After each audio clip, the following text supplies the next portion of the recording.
Hello, my name is Nico Steves. Welcome to this extended history of the Virgin Mary, which goes beyond the scope of my book.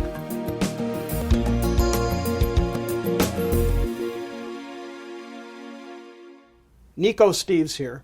I'm happy to report that work is going very well on finalizing the new audio and printed versions of my recently published novel, The Very Fine Light, which has been available but only as an ebook on Amazon.com.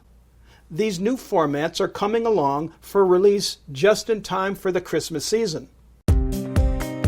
This podcast is about the Marian Column of Prague, located in the Czech Republic. At the top of the column is a very large statue of the Madonna. It's a replica of the original, and the column had been placed there in the year 1650, but toppled in 1918, shortly after the First World War.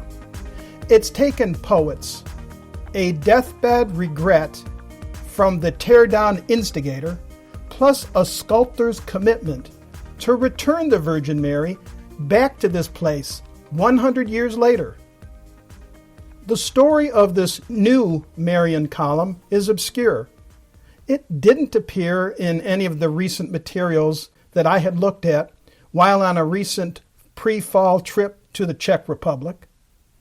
The day was bright and sunny, clear and cold, when in the fall I came upon this Marian column on the Old Town Square in Prague. The column is almost 20 feet tall, the height of a 2-story building with the statue of the Madonna atop it.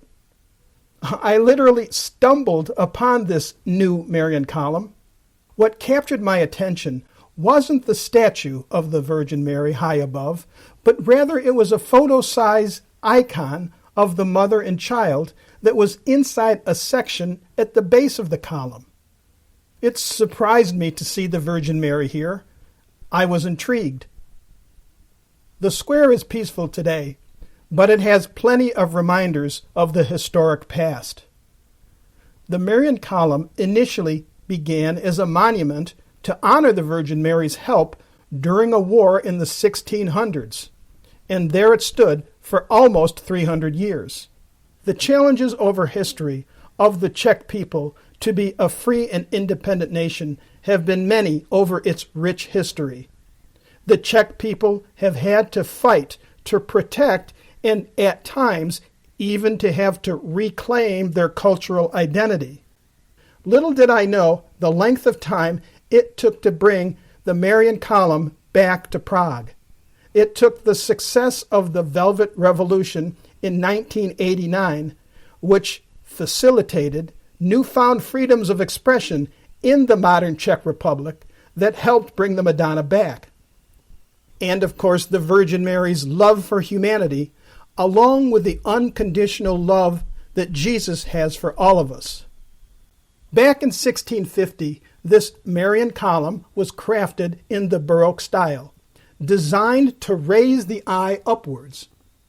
As an extra feature back then, the column had been aligned with the navigational meridian that runs through Prague, and there is a marker, a line, embedded in the square, which back in the olden days, before clocks, allowed the folks to determine 12 o'clock noon, due to the moment in time that the height of the Marian column would cast a very tall and straight shadow, which would align with the strip on the street, marking high noon each day.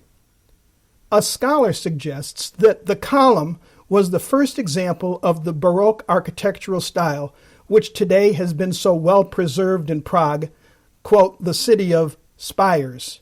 There are approximately 500 towers throughout the entire city still today. But why was the Meridian column pulled down? World War I signaled a defeat to the Czech and Slavic people's overseers, the defeated Austro-Hungarian Empire, and the act of pulling down the Meridian column in 1918 occurred as part of the nationalistic fervor. Due to the new independence that after the war created the new country of Czechoslovakia, and the breaking away from those 300 years of living under the Austro-Hungarian Empire, it's hard to imagine that the Virgin Mary was looked down upon with scorn, even though this tearing down of the statue of the Virgin Mary certainly was a rejection of her. When pulled down, the column broke into 3 pieces, and the statue of the Virgin Mary was shattered. The new government leaders basically overlooked the event. The weariness of World War I was taken advantage of by the atheistic Soviet communists in the future USSR, who were eager to secularize as many nations as possible after the Russian Revolution. I've read where the self-proclaimed anarchist who instigated the destruction of the column many years later expressed regret for doing this from his deathbed. The new country of Czechoslovakia was only free for less than 2 decades until World War II broke out. It was next overrun by Hitler, and the Nazis began sending people to work camps and death camps because of being Jewish. Post-World War II continued to oppress Czechoslovakia thanks to the military might of the USSR victors of World War II. Almost immediately, the USSR took over and brought strident and by now very hardened anti-religious policies of the USSR communists to the people, the byproduct of which contributed to the fact that today the Czech Republic is the most non-religious country in the world today. Yet there had been persistent, insistent actions that the statue needed to be rebuilt. This reflects the Virgin Mary's love for humanity. There was a movement by the people to bring her back to her place in the square.